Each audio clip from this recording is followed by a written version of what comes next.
العالمین کی رحمتیں ایک کافر کے اوپر بھی ہے اور ایک اہل ایمان ایک مومن کے اوپر بھی ہے.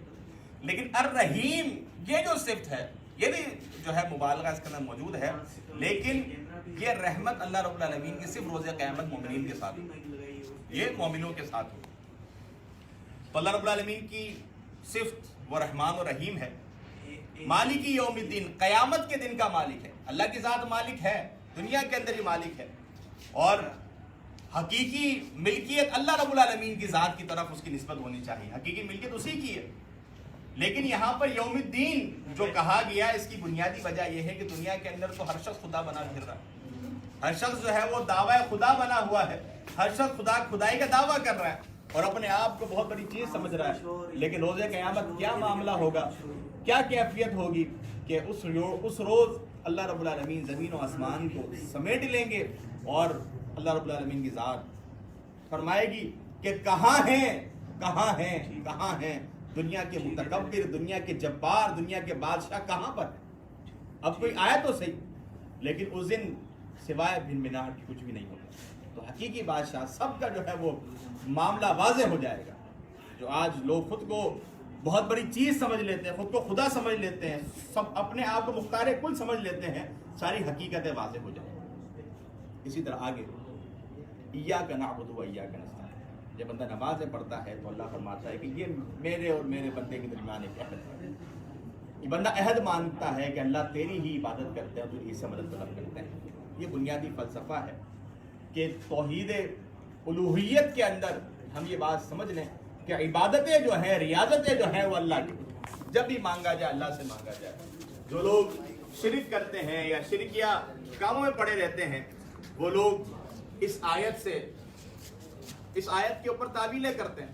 وہ کہتے ہیں جی آپ جو ہے وہ بزرگوں سے بھی مانگ سکتے ہیں، آپ جو ہے خدا سے بھی مانگ سکتے ہیں، اور وہ اس کی دلیل یہ دیتے ہیں کہ ہم صرف اللہ سے تو نہیں مانگتے، کیونکہ آپ اپنے والد کے پاس بھی کوئی معاملے کے لیے جاتے ہیں، آپ کسی علاقے کے وڈیرے کے پاس بھی تو اپنا معاملہ لے کے جاتے ہیں، تو ان کے پاس کیوں لے کے جاتے ہیں؟ جب مدد اللہ سے لینی ہے، مانگنا اللہ سے ہے. تو بات یہ سمجھ لیجئے، اس معاملے میں ہم نے گمراہی کا شکار نہیں ہونا ہے. بات ہم سمجھ لیں، بات کیا ہے کہ کچھ چیزیں ہیں جس سے ہم مانگ رہے ہیں، جس سے آگے ہم سوال کر رہے ہیں، اگر وہ قادر ہے اس چیز کے اوپر، اگر وہ قادر ہے، وہ حاضر ہے، وہ زندہ ہے، وہ قادر ہے، وہ حاضر ہے، وہ زندہ ہے، تب تو اس کے آگے وہ سوال رکھ سکتے ہیں. لیکن اگر اس کے اندر ان تینوں صفات میں سے کوئی ایک صفت بھی مفقود ہے تو اس کے آگے سوال نہیں کیا جا سکتا. ہمارے یہاں جو لوگ جن کے آگے ہاتھ پھیلاتے ہیں تو ایسی چیز کا سوال کرتے ہیں جس کے وہ یا تو قادر نہیں ہوتے، یا وہ زندہ نہیں ہوتے، یا وہ حاضر نہیں ہوتے.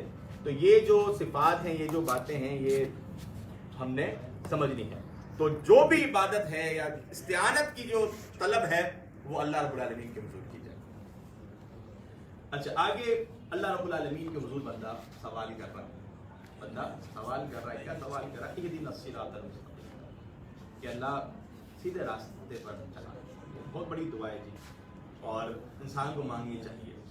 اور اگر کوئی سمجھتا ہے جی میں صحیح راستے پہ چل رہا ہوں، پھر بھی مانگے، کیونکہ اللہ رب العالمین کے جو ہے وہ ہاتھ کے اندر ابن آدم کا قلب، دل ہے، وہ جب چاہے پلٹ. تو بس اوقات ہم دیکھتے ہیں کہ بہت سے لوگ بہت اعلیٰ کام کر رہے ہوتے ہیں، دین کی راہ پر گامزن ہوتے ہیں، لیکن یکمش ایسا معاملہ ہوتا ہے کہ بالکل پلٹ جاتے ہیں. اور بس اوقات ایسے لوگ ہوتے ہیں جو گمراہی کی طرف ہوتے ہیں، لیکن یکدم ایسا ٹائم آتا ہے کہ اللہ کے دین کے قریب ہو جاتے ہیں. تو یہ ہدایت کا معاملہ اللہ کے سپرد ہے، تو اللہ سے مانگتے رہنا چاہیے. اگر ہدایت مل گئی ہے تو پھر بھی پڑھے تاکہ ہدایت پر استقامت رہے. ہدایت پر استقامت ہونا بھی ضروری ہے. اسی طرح آگے صراط مستقیم کی وضاحت کہ اللہ وہ راستہ، ان لوگوں کا راستہ جن پر انہیں انعام یافتہ لوگوں کا راستہ، اور کن کے راستے سے بچانا ہے، غیر المغضوب علیہم ولا الضالین، کہ وہ لوگ مغضوب علیہم جن پر تیرا غضب نازل ہو، اور وہ لوگ جو کہ گمراہ ہوئے، وہ لوگ جو کہ گمراہ ہوئے، اللہ ان کے راستے سے بچانا. مغضوب علیہم سے کیا مراد ہے، ظالمین سے کیا مراد ہے؟ مفسرین کا اتفاق ہے. نبی مکرم صلی اللہ علیہ وسلم کی حدیث مبارکہ بھی اس پر دال ہے. سنن ترمذی کے اندر روایت ہے کہ آپ صلی اللہ علیہ وسلم نے مغضوب سے مراد مغضوب علیہم سے مراد یہود کو قرار دیا اور ظالم سے مراد نصارہ کو قرار دیا. مفسرین کا بھی اتفاق ہے اس بات کے اوپر. تو ان کے راستے سے بچنا ہے. تو جب انسان ان چیزوں سے بچتا ہے اور ان کی راہوں سے بچتا ہے اور اللہ رب العالمین سے سوال کرتا ہے کہ اللہ انعمت علیہم لوگوں کی راہ پہ چلا دے, تو اللہ رب العالمین اس کی اس پکار کو سننے والا ہے, اس کو انشاءاللہ ہدایت نصیب کرنے والا ہے. سورت کے اختتام کے اوپر آمین کہنے کی ترغیب نبی مکرم صلی اللہ علیہ وسلم نے دی ہے کہ جہری نماز ہے تو جہر آمین کہی جائے, سری نماز ہو سرن آمین کہی جائے. اور جو بندہ سورہ فاتحہ امام ظالم کہتا ہے اور آمین کہتا ہے, اس موقع پر پیچھے مقتدی بھی آمین کہتے ہیں. تو آپ وسلم نے فرمایا کہ یہ جب امام آمین کہتا ہے تو فرشتے بھی آمین کہہ رہے ہوتے ہیں, اور جب تمہاری آمین فرشتوں کی آمین کے ساتھ مل جائے گی تو اللہ تمہارے سارے گناہوں کو معاف کر دے گا. چھوٹا سا عمل ہے لیکن کتنی بڑی فضیلت ہمیں دی جا رہی ہے. اچھا جی آگے چلتے ہیں. سورہ بقرہ. سورہ بقرہ مدنی سورت ہے, انشاءاللہ توضیح کی ضرورت نہیں ہے, مکی مدنی کا کوئی بات ہو چکا ہے. سورہ بقرہ کے متعلق ایک بہت اہم فضیلت کہ نبی مکرم صلی اللہ علیہ وسلم نے فرمایا کہ اس گھر سے شیطان بھاگ جاتا ہے جس گھر کے اندر سورہ بقرہ پڑھی جاتی ہے. تو ہمارے یہاں عموماً لوگ شکایت کرتے ہیں, عموماً لوگ یہ بات کہتے ہیں کہ یار ہمارے گھروں کے اندر جنات کا معاملہ ہے, شیاطین کا معاملہ ہے. ان کو چاہیے کہ اپنے گھروں کے اندر سورہ بقرہ پڑھیں اور اپنے گھر کے اندر سورہ بقرہ کی تلاوت کریں تاکہ جو شیاطینی امور جو انہیں محسوس ہو رہے ہیں وہ سب ختم ہو. ہمارا معاملہ یہ ہے کہ ہم شارٹ کٹ کے چکر میں چلے جاتے ہیں اور یہ شارٹ کٹ ہمیں جو ہے وہ شرک کی وادیوں کے اندر دھکیل دیتا ہے, ہمیں اس کا کوئی احساس نہیں ہوتا ہے. تو لہٰذا جو سنت سے ثابت اذکار ہیں اسی کے اندر ہی ہماری نجات ہے, دنیا کی بھی اور آخرت کی بھی. اچھا جی آگے چلتے ہیں. جی ہم اس سورت کی ابتدا الف لام میم حروف مقطعات کے ساتھ ہو رہی ہے. اور ایک اہم چیز جو میں نے شروع میں بات کی کہ سورہ فاتحہ پورے قرآن کا خلاصہ ہے. اس کے اندر بنیادی طور پر وہ 3 اہم مضامین بیان ہو چکے جو قرآن مجید کے اندر, قرآن مجید کو 3 اہم مضامین میں تقسیم کیا گیا. ایک عقائد, دوسرے احکامات اور تیسرا قصص. 3 کے اندر تقسیم کیا گیا. تو جب ہم شروع والی آیات پڑھتے ہیں تو عقائد بھی آ جاتے ہیں, اور جب احکامات کی بات ہے تو احکامات کے بنیادی فلسفہ یہ ہے کہ احکامات اللہ کے لیے بجا لائے جائے. اس کا ایاک نعبد کے وہ فلسفہ بھی واضح ہو گیا. اور جب بات آ رہی ہے کہ اے اللہ تو ہمیں ان لوگوں کے راستے سے بچانا جن پر تیرا غضب نازل ہوا, جو گمراہ ہوئے, اس کے اندر قصص بھی آ جاتا ہے. ظاہر سی بات ہے آپ کو کیسے معلوم ہوگا کہ گمراہیاں ان لوگوں کے اندر کس قدر موجود تھی یا کس قسم کی موجود تھی, یہ ان کے مطالعے سے ہی معلوم ہوگی. تو اس صورت کے تینوں امور کو, تینوں عوامل کو یکجا کر دیا گیا ہے. اس صورت کی ابتدائی آیات کے اندر اللہ رب العالمین نے متقین کی صفات کو بیان کیا ہے. متقین کی صفت پہلی کہ ذالک الکتاب لا ریب فیہ ھدی للمتقین. پہلے تو اس قرآن مجید کے متعلق بیان کیا گیا کہ یہ ایسی کتاب جس کے اندر شک نہیں, کوئی شک اس کے اندر نہیں, اور یہ متقین کے لیے ہدایت ہے. دیکھیں قرآن کا ایک مقام وہ بھی ہے جہاں اس کو ھدی للناس, انسانوں کے لیے ہدایت قرار دیا گیا. یہاں پر ھدی للمتقین قرار دیا. مطلب کیا ہے تو یہ انسانوں کے لیے ہدایت, لیکن اس سے حقیقی طور پر سبق وہی حاصل کرے گا جو تقوی کا متلاشی, جو تقوی کا طالب ہے, وہی اس چشمے سے صحیح معنی میں سیراب ہوگا. تو یہ بات معلوم ہوئی ہمیں. آگے صفات متقین کی. متقین کون لوگ ہیں؟ الذین یؤمنون بالغیب. پہلی بات وہ غیب کے اوپر ایمان لاتے ہیں. غیب کے اوپر ان کا ایمان اور ان کا یقین ہوتا ہے. اور غیب اسے کہتے ہیں وہ عوامر جن کا ادراک عقل اور حواس نہ کر سکے, وہ جو ہے غیب کے اندر اللہ رب العالمین کی ذات پر ایمان, رسولوں پر ایمان, کتابوں پر ایمان اور دیگر جو ہمارے ایمانیات میں سے ہیں. اور اس کے علاوہ جو غیبی امور ہمیں بتائے گئے فتن کے اندر, تو دیگر امور ان کے اوپر ایمان لایا جائے. عذاب قبر کے حوالے سے بات ہوئی, آخرت کے حوالے سے بات ہوئی, ہم نے اس کے اوپر ایمان رکھنا ہے. وَيُقِيمُونَ الصَّلَاةَ. متقین کی دوسری صرف جو بیان ہوئی وہ یہ ہے کہ وہ نماز کو قائم کرتے ہیں, نماز نہیں چھوڑتے, نماز ترک نہیں کرتے.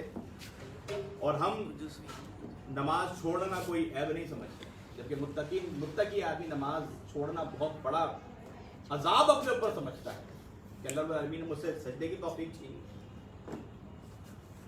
وَمِمَّا رَزَقْنَاهُمْ يُنْفِقُونَ، اور اللہ رب العالمین نے جو عطا کیا ہے اس میں سے خرچ کرتے ہیں، دیتے ہیں، جو اللہ نے دیا اس میں خرچ کرتے ہیں، فرضی ہے، نفلی ہے، جس بھی قسم کا ہے اللہ کی راہ کے اندر خرچ کرتے ہیں۔ اور اس کے ساتھ ایک اور آگے صفت بیان ہوئی کہ وہ لوگ ایمان لاتے ہیں کس کے اوپر؟ اے محمد صلی اللہ علیہ وسلم جو آپ پر نازل ہوا ہے، قرآن مجید، اور اس سے پہلے جو کتابیں نازل ہوئی ہیں، تورات ہے، انجیل ہے، زبور ہے، صحائف انبیاء ہیں، ان کے اوپر ایمان لے کر آتے ہیں اور آخرت پر یقین رکھتے ہیں۔ آخرت پر یقین اس انداز کے اندر ہو کہ جہاں ہم آخرت پر یقین ہے، ایمان ہے، وہاں اس کے ساتھ میں تیاری بھی ہے۔ ایسا نہیں کہ ماس خالی خولی یقین ہو، تیاری کچھ نہ ہو، یہ یقین جو ہے یہ جھوٹا ہے اور بے بنیاد ہے۔ آگے فرمایا گیا کہ یہی لوگ اللہ رب العالمین کی طرف سے ہدایت یافتہ ہیں اور یہی لوگ فلاح پانے والے ہیں۔ آگے کفار کے متعلق بات ہوئی، کفار کی صفات، کفار کے متعلق بات ہوئی کہ یہ لوگ ایسے ہو گئے ہیں کہ اپنے کفر و عناد کے اندر اتنے سخت ہو گئے ہیں کہ فرمایا گیا کہ آپ ان کو نصیحت کریں کہ نہ کریں، ایک ہی بات، اب دل ان کے پتھر ہو چکے ہیں، اب یہ بات نہیں سمجھتے، بلکہ آگے بیان آیا کہ پتھر سے بھی سخت ہے، اب یہ بات نہیں سمجھتے ہیں۔ اللہ رب العالمین نے ان کے دلوں پر، ان کی سماعت کے اوپر مہر لگا دی اور ان کی آنکھوں کے اوپر پردے ڈال دیے ہیں اور ان کے لیے دردناک عذاب اللہ رب العالمین نے تیار کرا۔ اس طرح کے کفار جو کہ ابو جہل، ابو لہب جیسے لوگ، ابو لہب جیسے لوگ تھے، اب ان لوگوں کے اوپر جو بھی نصیحت ہے وہ نصیحت نے اثر نہیں کرنا تھا، کیونکہ یہ کفر و عناد کے اندر یہ لوگ پڑ گئے تھے اور اس قدر ضد ان لوگوں کے اندر آ گئی تھی کہ ہدایت نے ان کے اوپر اثر نہیں کرنا تھا۔ آگے منافقین کی صفات بیان ہو رہی ہے۔ منافقین کہ منافقین جو لوگ ہیں وہ بظاہر تو دعویٰ ایمان ہے ان کا، لیکن اندر ان کے کفر پل رہا ہے اور وہ اس چیز کے ذریعے کیا کر رہے ہیں؟ دھوکہ دے رہے ہیں۔ کیا کہہ رہے ہیں؟ دھوکہ دے رہے ہیں۔ وہ سمجھتے ہیں ہم جو ہے وہ دھوکہ دے دیں گے اہل ایمان کو، جبکہ ان کی ہر ایک چال سے اللہ رب العالمین اپنے نبی صلی اللہ علیہ وسلم کو آگاہ کرنے والا ہے اور مومنین کو اللہ کے نبی صلی اللہ علیہ وسلم آگاہ کرنے والے ہیں، تو ہر چیز، ہر بات سے باخبر آپ کو کیا جا رہا ہے، تو ان کی کوئی چال کارآمد نہیں ہے، بلکہ یہ جو دھوکہ دہی جسے سمجھ رہے ہیں، یہ دھوکہ دہی ان کے لیے باعث نقصان ہے۔ اللہ رب العالمین کے ہاں بڑے ہی سخت عذاب کی یہ چیز باعث ہے۔ اور یہ لوگ بڑے دعویٰ کرتے ہیں جی ہم تو صلح کرنے والے ہیں، ہم تو جی امن چاہتے ہیں۔ عموماً جو لوگ نفاق کی صفت جن کے اندر ہوتی ہے یا گمراہی کی صفت جن کے اندر ہوتی ہے، وہ سب سے بڑا دعویٰ یہ کرتے ہیں کہ ہم امن کے داعی ہیں، ہم فساد ختم کرنا چاہتے ہیں، ہم چاہتے ہیں کہ ایک امن، ایک فضا قائم ہو جائے، اتحاد قائم ہو جائے، کفر و شرک اور اسلام سب ایک ساتھ بیٹھ جائے۔ ایسا نہیں ہو سکتا، یہ دونوں ضدیں ہیں، یہ دونوں ضدیں ہیں، یہ یکجا نہیں ہو سکتی۔ تو یہ بھی جو ہے اس طرح کی باتیں کر کے جو ہے وہ کہا کرتے ہیں تو یہ صلح چاہتے ہیں۔ اللہ نے فرمایا تم صلح نہیں چاہتے، تم جھوٹ بولتے، تم سب سے بڑے فسادی۔ اسی طرح اللہ رب العالمین نے جو ان گروہوں کا تذکرہ کیا، متقین کا تذکرہ کیا، پھر کفار کا ذکر کیا، ذہن میں رکھیے بات کو، پھر کفار کا، پھر منافقین کا ذکر کرنے کا بنیادی مقصد یہ ہے کہ تم ہدایت کے طلبگار تھے، تم ہدایت چاہتے تھے، تو ہدایت والوں کی صرف وہی ہیں جو کہ اہل تقویٰ کے ہیں، ان کو اختیار ہے، ان کو اپنا لو۔ باقی یہ جو دو گروہ ہیں یہ خسارہ پانے والے ہیں، اس سے تم نے اپنے دامن کو بچا لینا۔ اچھا آگے چلتے ہیں۔ آگے رب العالمین نے انسان کی تخلیق کا مقصد بیان کیا۔ رب العالمین نے فرمایا کہ یا ایھا الناس اعبدوا ربکم الذی خلقکم والذین من قبلکم لعلکم تتقون۔ اور قرآن مجید کے اندر تخلیق کے مقصد دو تین مقامات پر دوسرے انداز کے اندر بھی بیان ہوئے ہیں۔ تو تخلیق کا جو بنیادی مقصد ہے وہ یہی ہے کہ انسان اللہ رب العالمین کا ڈر اپنے اندر پیدا کرے اور اعبدوا ربکم، اللہ رب العالمین کی عبادت کرے، کہ وما خلقت الجن والانس الا لیعبدون، اللہ رب العالمین کی عبادت، یہ بنیادی تخلیق کا مقصد ہے۔ تو اللہ کی عبادت کے اندر مجھے اپنے آپ کو صرف کرنا ہے۔ اس کے ساتھ اللہ رب العالمین نے یہاں پر اپنی توحید کا ذکر کیا ہے اور توحید کے ذکر کے ساتھ آگے شرک سے منع کیا کہ شرک سے تم نے اپنے دامن کو بچانا ہے۔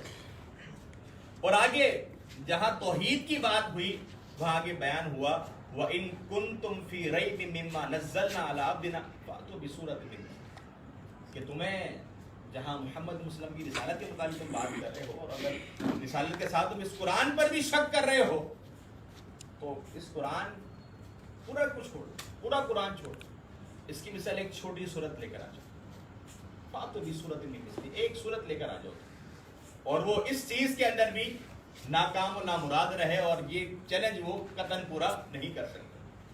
تو لہذا آگے کہا گیا کہ یہ نہیں کر سکے اور نہ یہ کبھی کر سکیں گے تو ان کو ڈرنا چاہیے، نہیں تو کیا ہوگا کہ پھر روز قیامت ان کے لیے جہنم کی آگ ہے جس کا ایندھن انسان اور پتھر ہے، انسان اور پتھر ہے جو کہ کافروں کے لیے تیار کی گئی. لہٰذا ان کو اپنے انجام سے ڈرنا چاہیے. اور یہاں پر ایک اور بات سمجھ لیجیے، ہمارے یہاں پر کچھ منکرین حدیث حضرات پیدا ہوئے جنہوں نے جنت و جہنم کا انکار کیا. وہ کہنے لگے قرآن میں جنت و جہنم کا ذکر ہے، وہ در حقیقت کوئی اپنے اندر کوئی چیز نہیں ہے، بلکہ جنت سے مراد خوشیاں ہیں. جو انسان کی زندگی میں خوشیاں ملتی ہیں یہ جنت ہے، اور انسان کو جو غم ملتے ہیں، لوڈ شیڈنگ ہو جاتی ہے یا ہڑتال ہو جاتی ہے، کہا کہ یہ جہنم ہے. تو یہ بھی خواہ خواہ کی حدیں ہیں اور لوگوں نے قرآن مجید کو اپنی عقل کے اوپر ڈالنے کی کوشش کی، یہ بھی گمراہیاں ہیں. تو یہ چیزیں حقیقی اپنا وجود رکھتی ہیں اور مرنے کے بعد انسان کو اس سے دوچار ہونا ہے. اسی طرح آگے چلتے ہیں. اللہ رب العالمین نے، یہ لوگ قرآن کے اوپر اعتراض کرنے کے ساتھ ساتھ قرآن کی ایک اس بات پہ اعتراض کرتے تھے. قرآن میں تو اللہ رب العالمین نے جو ہے وہ چھوٹی چھوٹی مثالوں کا بھی تذکرہ کیا ہے. یہ مثالیں کہاں سے آ رہی؟ تو اللہ رب العالمین نے ان کے اعتراض کا جواب اس انداز میں دیا کہ ان اللہ لا یستحیی ان یضرب مثلا ما بعوضۃ فما فوقها، کہ اللہ رب العالمین اس بات کا حیا نہیں کرتا. اللہ رب العالمین مچھر یا مچھر سے بھی کم تر کوئی چیز ہے اس کی مثال بیان کرنے والا ہے. تو یہ امثال، یہ چیزیں اللہ رب العالمین تمہاری تفہیم کے لیے بیان کر رہا ہے، اور یہ چیزیں بھی اللہ رب العالمین کی وحدانیت اور نبی مکرم صلی اللہ علیہ وسلم کی رسالت کی گواہی دینے والی. تو تم یہ بات سمجھو. اسی طرح ہم آگے چلتے ہیں. آگے جا کر انسان کی ابتدا کے متعلق بات ہو.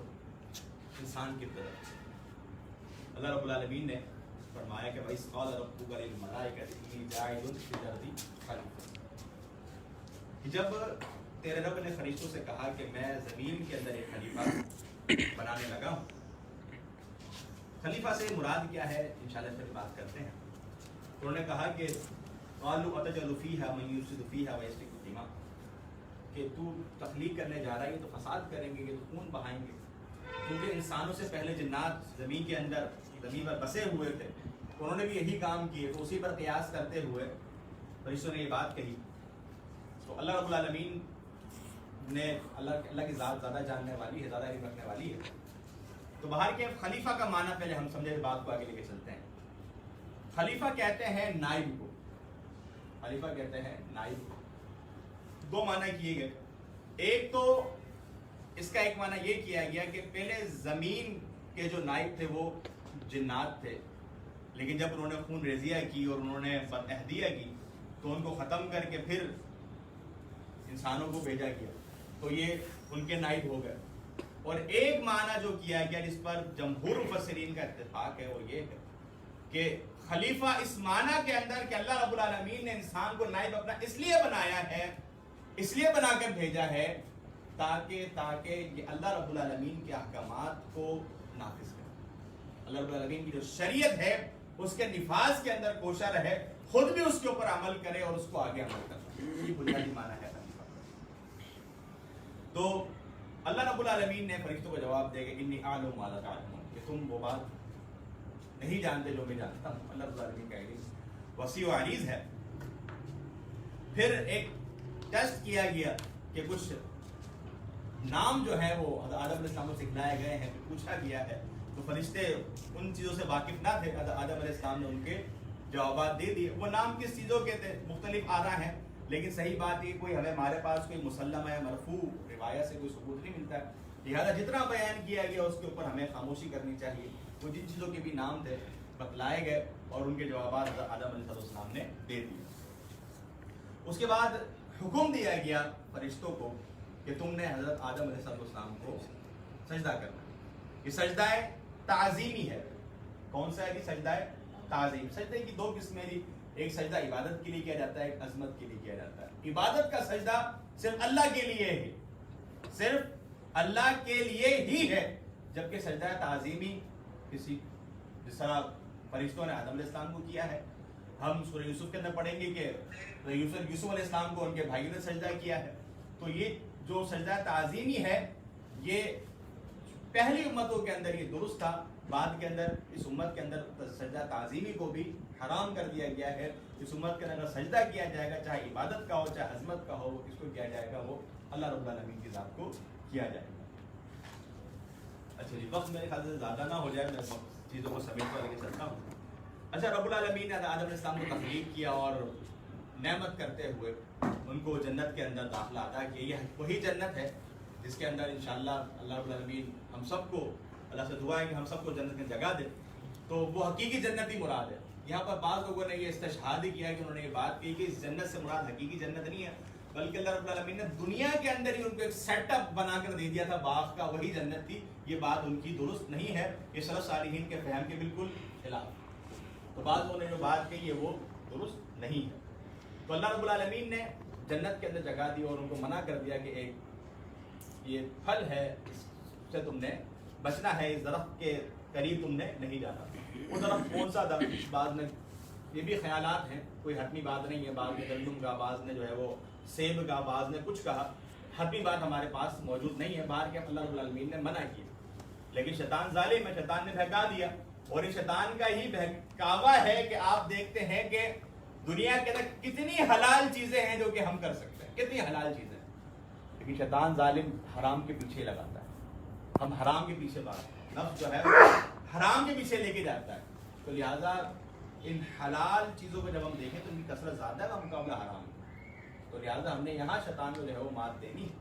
تو حضرت آدم علیہ السلام کو شیطان نے جب بہکایا ہے اور آپ نے اور اماں حوا نے علیہ السلام اس شجر سے اس پھل کو کھا لیا ہے، جس کے بعد جو ہے وہ آپ کو زمین کے اندر بھیج دیا گیا ہے، اتار دیا گیا ہے، اور پھر اللہ رب العالمین نے ہی کلمات سکھائے اس غلطی کے اوپر۔ اس غلطی کے اوپر جب معافی مانگنے کے لیے اللہ نے ہی کلمات سکھائے ہیں، پھر آپ نے ان کلمات سے جو ہے وہ اللہ کے حضور معافی مانگی ہے۔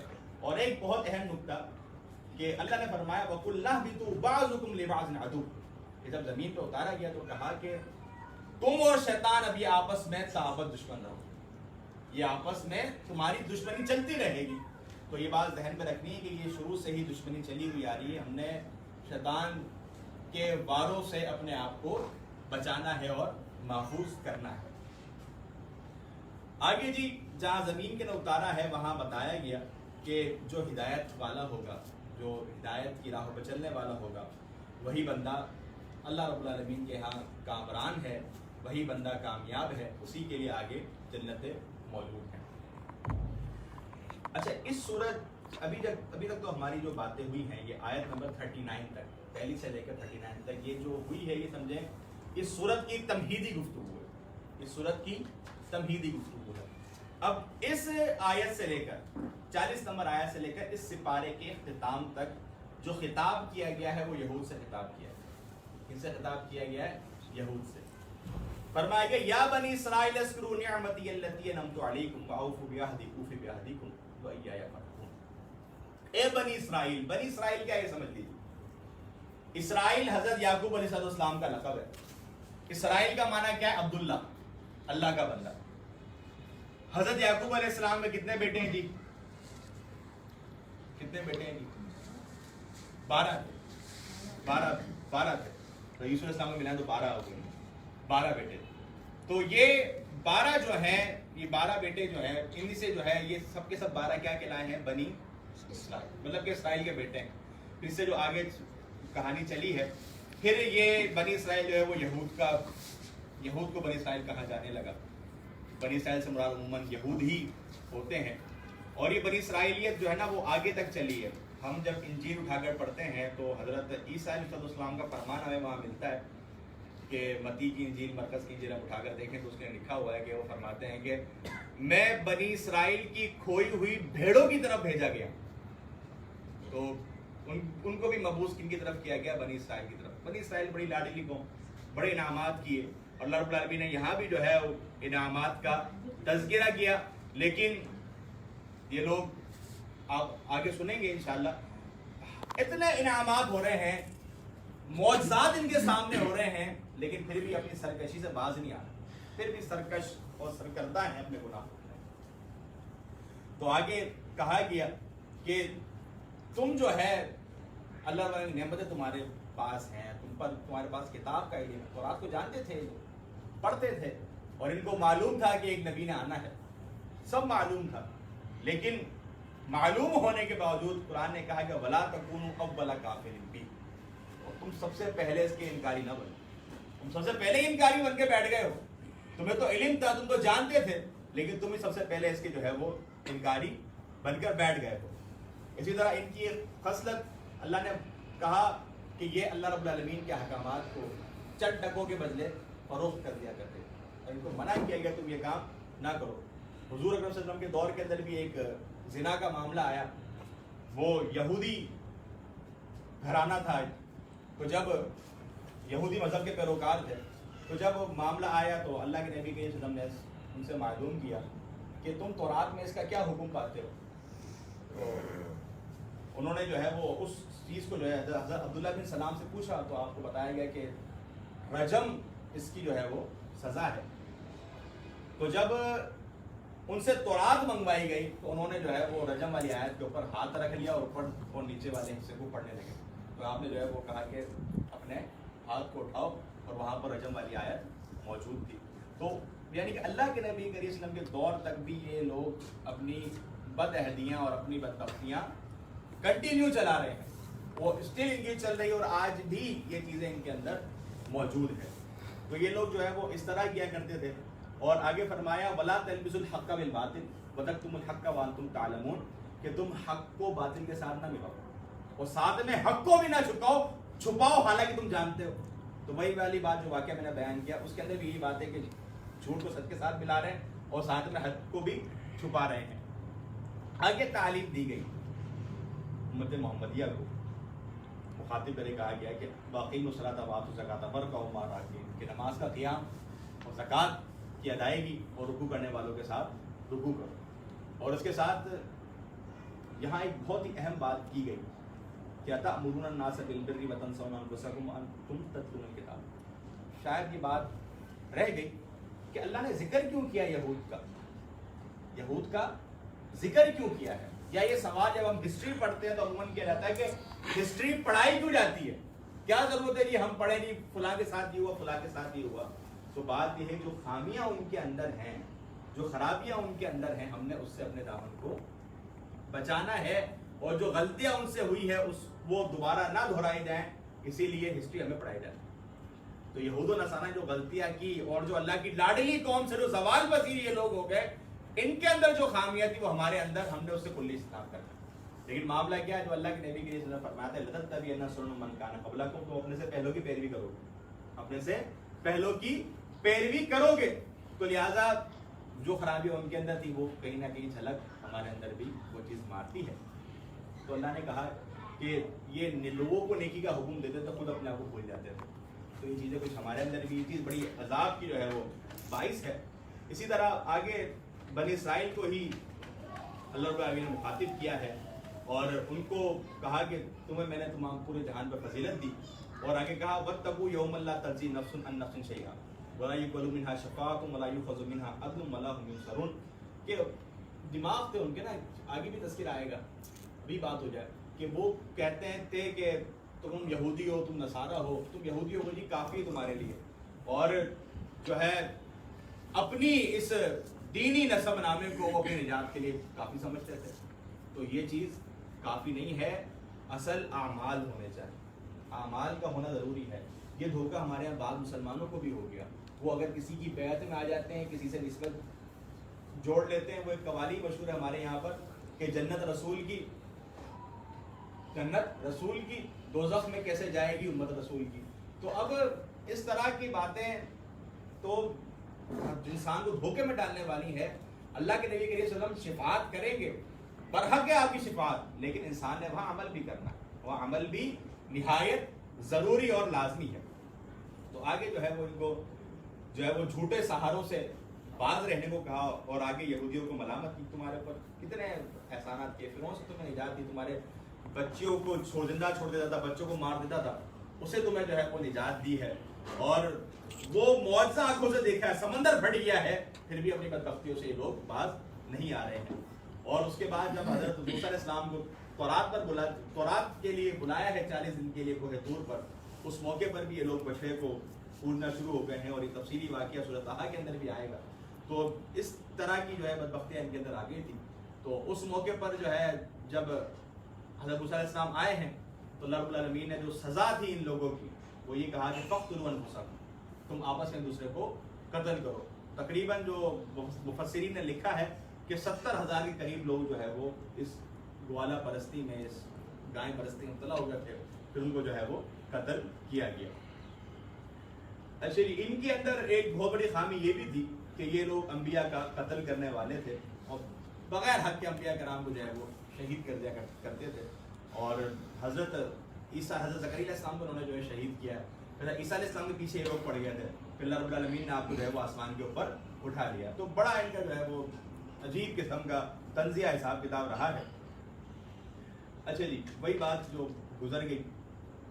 اچھا آگے جی اہل سبت کا، اصحاب سبت کا واقعہ ہے، اختصار کا ملحوظہ خاطر رکھتے ہوئے کہ یہودیوں کو ہفتے کے دن منع کیا گیا کہ تم نے کوئی دنیاوی کام نہیں کرنا ہے، اللہ کی عبادت کے لیے خاص کر دینا ہے۔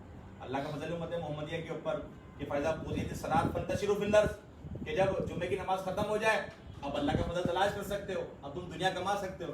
لیکن ان کے ساتھ کیا معاملہ تھا کہ تم نے جو ہفتے کا دن ہے وہ پورا کا پورا اللہ کی عبادت میں لگانا ہے۔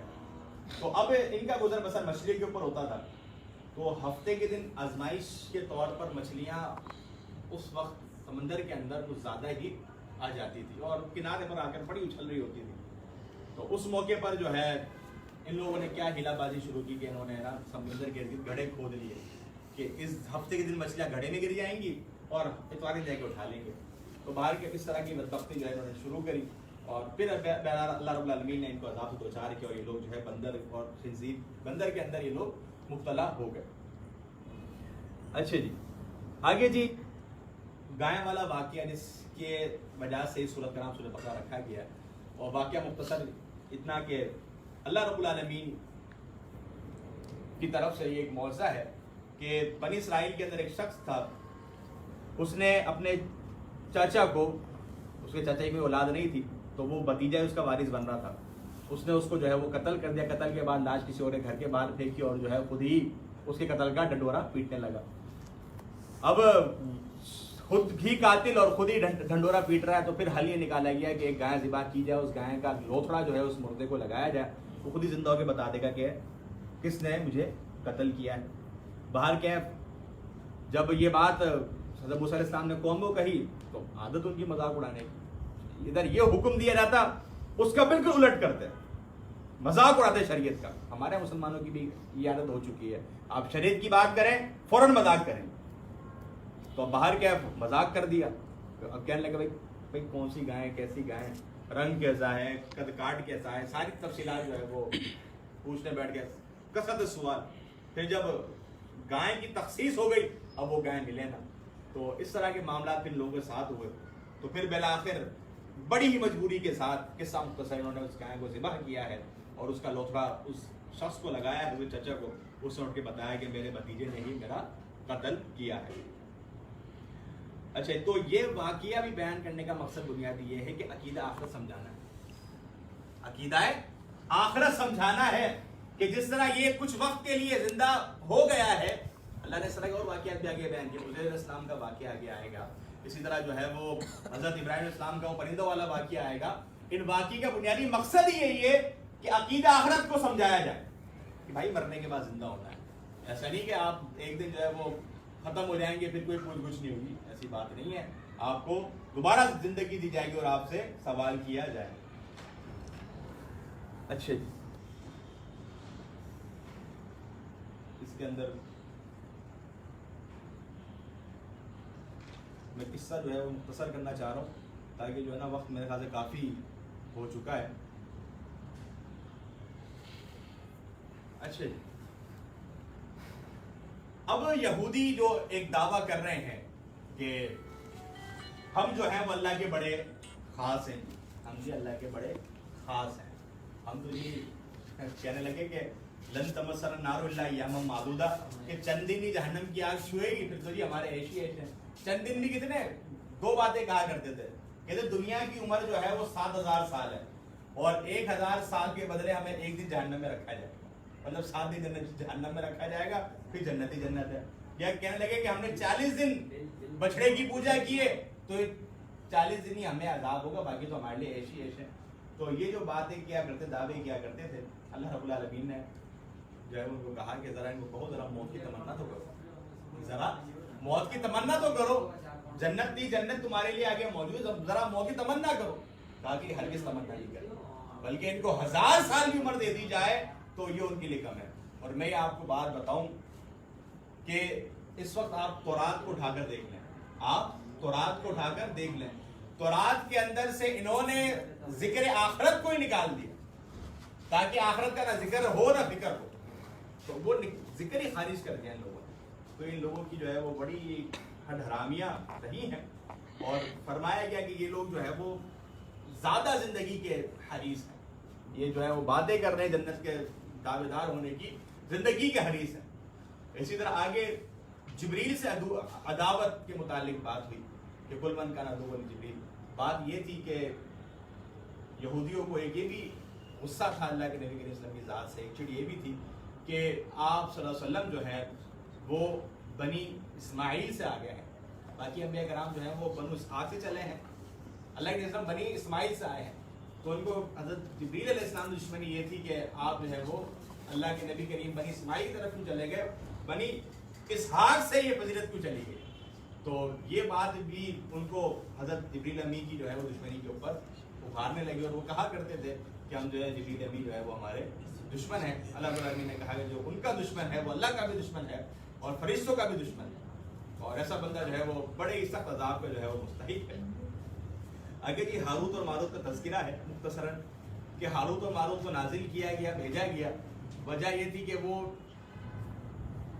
اللہ کی طرف سے ایک آزمائش کے طور پہ جادو سکھایا کرتے تھے۔ ان کو بھیجنے کا بنیادی مقصد یہ تھا، دور کون سا تھا، حضرت سلیمان علیہ السلام کا، کون سا دور تھا، سلیمان علیہ السلام۔ اس دور کے اندر سلیمان علیہ السلام کے پاس اللہ نے بڑی بادشاہت دی، تو کچھ لوگ آپ کی بادشاہت کو جادو سمجھنے لگے، تو آپ کی اس نبوت اور اس معجزے اور جادو کے تفریق کے لیے بھیجا گیا، اور لوگ اتنی گمراہی کے اندر تھے کہ جمع ہو گئے ہاروت اور ماروت کے پاس اور ان سے جادو سیکھنے لگے، کیونکہ جادو انسان کچھ چیزیں سمجھتا ہے کہ میں کرنے لگ جاتا ہوں، تو جادو سیکھنے لگے۔ اور جادو بھی کیا تھا، اس کا سب سے کامیاب کام یہ تھا کہ میاں بیوی کے درمیان تفریق کروا دیا کرتے تھے۔ تو آج جادوگر اسی دعوے کو لے کے گھومتے رہتے ہیں، شیطان بھی اسی پر بڑا خوش ہوتا ہے، تو یہ چیزیں سیکھتے تھے۔ تو وہ کہا کرتے تھے کہ ہم آزمائش ہیں، تم یہ چیز نہ سیکھو، لیکن انسان جب ان چیزوں میں پڑھتا ہے تو پھر وہ پڑھ ہی جاتا ہے۔ اللہ ہم سب کو محفوظ رکھے۔ تو رب العالمین نے ان کو جو ہے وہ آزمائش کے طور پر بھیجا تھا۔ آگے جی یہود کے متعلق بات ہوئی کہ یہود ہر بات کے اندر کوئی نہ کوئی اپنا زاویہ نکال لیتے ہیں۔ کہا کہ یا ایھا الذین آمنوا لا تقولوا راعنا وقولوا انظرنا واسمعوا وللکافرین عذاب الیم، کہ آپ نے وہ حدیث سنی ہے نا کہ یہود السلام کے بجائے السلام علیکم کہا کرتے تھے۔ اسی طرح راعنا یہ کہا جاتا تھا، جس طرح ہم سے مخاطب کرتے ہیں نا حضرت جناب، اس طرح رائنا کہا جاتا تھا۔ رائنا کا مطلب یہ ہے کہ ذرا رعایت کیجیے، جناب ذرا توجہ کیجیے، جناب ذرا ہماری طرف مخاطب ہوئی ہے۔ انہوں نے کیا کیا، عین کے بعد یا کا اضافہ کر دیا، رائنا، اس کا ترجمہ ہو گیا اے ہمارے چرواہے، گستاخانہ کلمہ ہو گیا۔ اسی طرح یہ جو لوگ ہیں جب اس طرح کی باتیں کرنے لگے تو اللہ رب العالمین نے اہل ایمان کو کہا کہ تم نے اس طرح کی بات نہیں کرنی ہے، بلکہ رائنا کے بجائے آپ کہیں انظرنا واسمعوا، کہ اللہ کے نبی کریم صلی اللہ علیہ وسلم ہماری طرف متوجہ ہوں اور ہماری بات سنیں۔ تو ایسے کلمات جو یہاں سبق دیا جا رہا ہے کہ ایسے کلمات جس کے اندر سے شائبہ ہوتا ہے گستاخی کا یا شائبہ ہوتا ہے خرابی کا، ہم نے ایسے الفاظ سے بھی اپنے دامن کو بچانا ہے۔ اس طرح آگے بیان کیا کہ ما ننسخ من آیۃ او ننسها، کہ اللہ رب العالمین کی ذات، شریعت کا نسخ موجود ہے۔ نسخ ایک کبھی قرآن کی آیت بھی منسوخ ہوتی ہے، حدیث بھی منسوخ، کہ کچھ احکامات ایسے ہیں جو کہ نازل کیے جاتے ہیں اس کے کچھ عرصے کے بعد ان کو منسوخ کر دیا جاتا ہے. ان کی تعداد بعض کے نزدیک 5 ہے، بعض کے نزدیک کچھ ہے. تو نسخ جو ہے یہ حقیقی طور کے اوپر موجود ہے. بعض احباب نسخ کو نہیں مانتے، یہ درست نہیں ہے. نسخ جو ہے وہ موجود ہے، اور صرف قرآن کے اندر ہی نہیں، تورات اور انجیل کے اندر بھی نسخ موجود ہے. اور یہ بات جو مسلمہ شواہد کے ساتھ جو ہے وہ پیش کی جا سکتی ہے انشاءاللہ کہ ان کے اندر بھی نسخ جو ہے وہ موجود ہے. اچھا، آگے ایک اہم بات بیان ہوئی کہ ودّ کثیر من اہل الکتاب لو یردونکم من بعد ایمانکم کفارا، کہ بہت سے کفار ایسے ہیں جو کہ تم سے اتنی حسد کرتے ہیں کہ وہ چاہتے ہیں کہ تمہیں ایمان سے کفر کے اوپر لے آئیں. حسد کس طرح پوری کریں گے؟ تم سے ایمان چھین لیں گے. اور اس وقت ہمارے شیخ عبداللہ صاحب ہیں جو کہ پہلے پادری تھے، پھر الحمدللہ مسلمان ہوئے، تو وہ کہا کرتے ہیں کہ ہم جو مشنری کے طور پہ کام کرتے تھے، میں یہ آیت پڑھ کے مسلمان ہوا، کیونکہ یہ کام تو ہم کرتے ہیں. اور میں نے کہا تھا یار یہ تو اللہ رب العالمین نے کئی سال پہلے بیان کر دیا، اور یہ مشن تو آج ہمارا ہے. ہم بھی مسلمانوں کو کیا کرتے ہیں کہ دین سے بہرہ روی یا دین میں تشکیک پیدا کرتے ہیں. تو حسد اسی طرح نکالتے ہیں. آپ یہود کو دیکھ لیں، یہودیوں نے بڑا ظلم یہ کیا کہ جو مذاہب آتے تھے ان کے اندر بگاڑ پیدا کرنا شروع کیا. آپ دیکھیں پولس نامی ایک بندہ پیدا ہو جاتا ہے، مسیحیت کا پورا حساب کتاب بگاڑ دیتا ہے. مسلمانوں میں عبداللہ بن سبا نام کا بندہ پیدا ہوتا ہے اور وہ پورے کے پورے اسلام کو ہی ایک نئی طرز پہ لے جاتا ہے. تو اس طرح کے لوگ، یہ بھی الگ موضوع ہے کہ یہودی لبادہ اڑ کر مذاہب میں داخل ہوئے، دین میں داخل ہوئے، اور اس کی ایک الگ شکل انہوں نے پیدا کر دی. آگے جی تلاوت کلام پاک کے متعلق بات ہوئی کہ جو اہل ایمان ہے وہ ایسی تلاوت کرتے ہیں جس کا ایسی تلاوت کرنے کا حق ہے. اس کا مخارج بھی ویسا، اس کے معنی مفہوم کو بھی سمجھ کے پڑھتے ہیں، صرف جان چھڑانے کے لیے تلاوت نہیں کرتے. اس کو جو ہے وہ بڑے ہی مسلمہ طریقے کے ساتھ، بہترین طریقے کے ساتھ تلاوت کرتے ہیں. آخری 2 رکوع ہیں انشاءاللہ اس بات کو ختم کرتے ہیں. ابراہیم علیہ السلام کے متعلق بات ہوئی، کیونکہ ابراہیم علیہ السلام وہ پیغمبر ہیں جو یہودیت کے اندر بھی اعلیٰ، عیسائیت میں بھی اعلیٰ، اور اسلام کے اندر بھی اعلیٰ ہیں، اور تینوں مذاہب جو ہے ان کے ساتھ اپنا تعلق قائم کرنے کے اندر فخر محسوس کرتے ہیں. اوپر فرمایا گیا کہ ابراہیم علیہ السلام کو جو بھی آزمائش دی گئی کامیاب ہوئے. اللہ رب العالمین نے انہیں امام بنا دیا. اور جب آپ نے کہا کہ میری اولاد، آپ نے فرمایا کہ میرا عہد جو ہے وہ ظالموں کو نہیں پہنچتا. اسی طرح ایک اور اہم بات کہ اللہ رب العالمین نے اپنا گھر بنانے کا حکم دیا. خانہ کعبہ کی تعمیر ہے، خانہ کعبہ کی تعمیر کا دعا کرتے ہیں کہ اللہ اس کو قبول فرما لے. اور ایک اہم بات کہ کہا گیا وَعَهِدْنَا إِلَىٰ إِبْرَاهِيمَ وَإِسْمَاعِيلَ أَن طَاهِرَ بَيْتِيَ لِلطَّائِفِينَ وَالْعَاكِفِينَ وَرُكَّعِ السُّجُودِ، کہ تم نے میرا گھر صاف کرنا ہے. ابراہیم علیہ السلام اور اسماعیل علیہ السلام کی ذمہ داری لگائی کہ تمہاری ذمہ داری کہ تم نے میرے گھر کو صاف اور پاک رکھنا ہے. تو یہاں مؤذن کی اہمیت معلوم ہوتی ہے. مؤذنی یہ جو فریضہ ہے یہ نبوت والا نہیں، یہ کام اللہ نبیوں سے لیا ہے. تو یہ کوئی ہیچ اور جو ہے وہ کم تر کام نہیں ہے کہ ہم جو ہے مؤذن کو اور اس طرح کی ذمہ داریوں کو کم تر سمجھتے ہیں اور اسے لوگوں کو ہم اہمیت معاشرے میں کم دیتے ہیں. اسی طرح آگے جو ہے وہ ملت ابراہیم کی جو ہے وہ تعریف کی گئی، اور ابراہیم علیہ السلام کو جو ہے وہ آپ کی خدمات کو سراہا گیا. اور آگے یعقوب علیہ السلام کی نصیحت جو ان کے بیٹوں کو تھی. کیونکہ ظاہر سی بات یہ ہے کہ یہودی بنی اسرائیل کی جو میں نے بات شروع کی ہے اس کو ذہن میں رکھیں. اب بنی اسرائیل یہودی جو دعویٰ کر رہے ہیں، جس دین پہ چلنے کی وہ ہر بات کر رہے ہیں، رب العالمین نے یاد دلایا کہ جو نصیحت یعقوب نے اپنے بچوں کو کی تھی، اپنے بیٹوں کو کی تھی، وہ تو توحید والی تھی. اور تم جو دعوت دے رہے ہو، تم جو چیزیں کر رہے ہو، یہ تو توحید سے بالکل ہی 180 ڈگری مختلف ہے. تو لہٰذا باز آ جاؤ اپنی حرکتوں سے. اسی طرح آگے صحابہ کرام، پہلے اہل ایمان کا جو ایک وصف بیان ہوا کہ نبوت کے معاملے میں اہل ایمان جو ہے وہ تمام انبیاء کرام سے محبت رکھتے ہیں اور ان کے درمیان کوئی تفریق نہیں کرتے، سب سے جو ہے وہ محبت رکھنے والے ہیں. اور صحابہ کرام کے آگے ایمان کو مثالی ایمان قرار دیا گیا کہ فَإِنْ آمَنُوا بِمِثْلِ مَا آمَنْتُمْ بِهِ فَقَدِ اهْتَدَوْا، کہ اگر تم ایسا ایمان لے آؤ جس طرح اللہ کے نبی علیہ وسلم کے صحابہ ایمان لے کر آئے، تم جو ہے وہ ہدایت پا جاؤ. تو صحابہ کی طرح جو ہے وہ ایمان لانا ہے. کچھ لوگ صحابہ پر تنقید کرتے ہیں، صحابہ کا مذاق اڑاتے ہیں.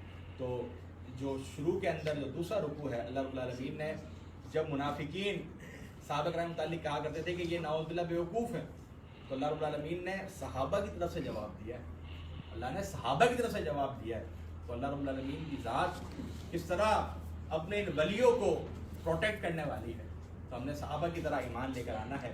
آئے فرمایا صبغت اللہ، اللہ کے رنگ میں ڈھل جاؤ، اللہ کے رنگ میں رنگ جاؤ، اللہ کا رنگ جو ہے سب سے بہترین رنگ ہے۔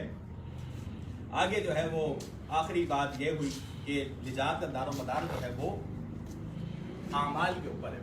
یہودی نصارہ، تم مسلمان بھی ہو، اعمال لازمی ہے، اعمال تم کرو گے تبھی تمہاری آگے بات ہے۔ محض کھوکھلے دعوے، بے جا کی تمہاری جو تم نے زام کیے ہوئے ہیں وہ قابل قبول نہیں ہے۔ یہاں پر ہمارا جو پہلا پارہ مکمل ہوتا ہے۔ بڑا ہی اختصار میں نے جو ہے وہ کیا ہے، کیونکہ کافی باتیں تھیں جو کہ میں نے نوٹ کی ہوئی تھی، لیکن دامن بڑا وسیع ہو رہا تھا وقت کا، تو میں نے سمیٹا۔ اللہ رب العالمین آپ سب کو صحیح معنی میں قرآن سنت عمل کرنے کی توفیق عطا فرمائے۔ وما علینا الا البلاغ۔